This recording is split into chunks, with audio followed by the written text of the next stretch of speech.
Hello అండి. నమస్తే. అందరూ ఎలా ఉన్నారు? బావున్నారా?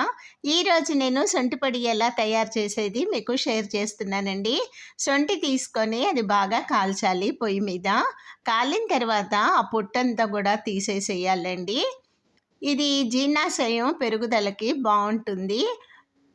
పిల్లలకి కడుపు నొప్పి అలాంటివి ఉన్నా గూడా ఈ పొడి వేసి అన్నంలో ఫస్ట్ ముద్దలో నెయ్యి వేసి పెడితే గనక చాలా మంచిదండి. జీర్ణాశయము పెరుగుదలకండి ఈ శొంఠి పొడి వాడతారు.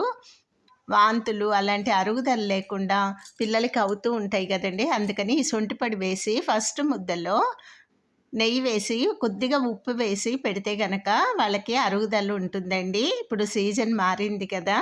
ఇదిగోండి ఈ పాప మా మనవరాలు.